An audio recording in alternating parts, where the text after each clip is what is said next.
اللہ رب العزت نے سورہ اخلاص میں یوں فرمایا قل هو اللہ احد، اے محبوب آپ فرما دے وہ اللہ ایک ہے۔ اب ایک ہونے کی نشانیاں بھی بہت ہیں، ایک ہونے کی نشانیاں بھی بہت ہیں۔ ہم بچپن میں پڑھتے تھے، ہمارے پاس ایک ہمارے والد کتاب پڑھاتے تھے، اس میں ایک سوال ایک بوڑھی عورت سے کسی نے کیا تھا کہ بڑی بھی تم نے اللہ کو ایک مانا ہے؟ کہا ہاں بالکل۔ وہ چرخہ سیلتی تھی، چرخہ جس میں کپڑے سلے جاتے ہیں۔ مولوی صاحب نے پوچھا کیا دلیل ہے کہ کوئی نظام کو چلا رہا ہے، کوئی ہے خدا؟ اس نے کہا میری مشین یہ سب سے بڑی دلیل ہے میرے لیے۔ کہا کیسے؟ کہا یہ جو چکر کاٹتی ہے مشین، جب تک میں پاؤں ہلاتی نہیں یہ چرخہ چلتا نہیں۔ یہ نظام شمسی پورا بغیر کسی کے چلائے کیسے نہیں چلتا؟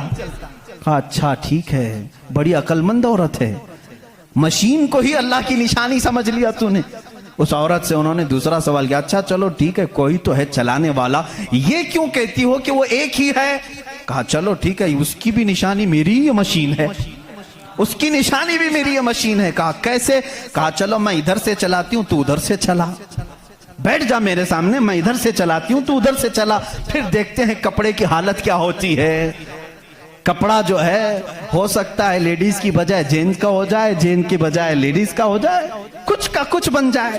کیوں؟ انہوں نے کہا بات تو صحیح ہے۔ اس بوڑھی عورت نے کہا میں نے اپنے چرخے سے ہی یہ دین سیکھا کہ اگر کائنات میں ایک کے بجائے دوسرا ہوتا تو جھگڑے ہو جاتے۔ ایک خدا کہتا میں بارش برساؤں گا، دوسرا کہتا نہیں نہیں میں دھوپ ڈالوں گا، تیسرا کہتا نہیں میں ٹھنڈی لاؤں گا۔ ان کے جھگڑوں میں پھر کائنات کا نظام درہم برہم ہو جاتا۔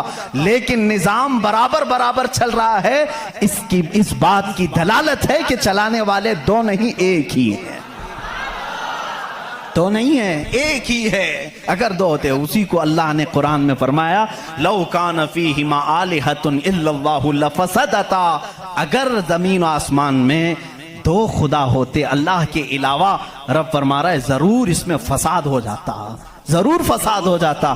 اس لیے کہ ایک جو عقل سے ہمارے درمیان ہم نے دیکھا ہے جو چلا سکتا ہے وہ دو لوگ نہیں چلاتے ہیں، دو لوگوں کی ذہنیت الگ ہو جاتی۔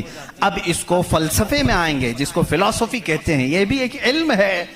فلسفی لوگوں کے دماغ کے اعتبار سے بھی ہم نے اس کو ثابت کیا۔ اگر دو ہیں، پہلی بات آپ کے دماغ میں یہ ہونا چاہیے کہ خدا وہ ہے جو کسی کا محتاج نہیں۔ اتنی بات تسلیم کرتے ہو؟ جو کسی کا محتاج نہیں۔ جب یہ فارمولہ تمہارے دماغ میں ہے تو آپ دو کو لے کر کے آؤ۔ دو کو لاؤ گے تو دونوں کا دماغ ایک ساتھ نہیں چلے گا، یا تو پھر مشورے سے چلیں گے۔ مشورہ کرے گا تو ایک دوسرے کا محتاج ہوگا، اور جو محتاج ہوگا وہ خدا نہیں ہوگا۔ مثال کے طور پر دونوں بیٹھے ہیں، چلو آج میٹنگ کرتے ہیں کل بارش کریں گے، تو ظاہر سی بات ہے ایک نے دوسرے کو پوچھا تو پہلا والا دوسرے کا محتاج ہوا کہ نہیں؟ اب خدا کے بارے میں ہمارا تصور یہ ہے وہ اپنے کاموں میں کسی کی شراکت نہیں چاہتا، کوئی شریک نہیں ہے اس کا۔ اب اگر شریک ہو گیا تو اس کی فضیلت کہاں ہے؟ ایک ہونے میں جو فضیلت ہے وہ دو میں ہے نہیں، ایک ہونے میں جو فضیلت ہے وہ دو میں ہے نہیں۔ اسی لیے ہم لاکھوں کروڑوں کے سامنے سر جھکانے والوں سے کہتے ہیں مان لو ایک ہی کو، ایک ہی کو تسلیم کرو۔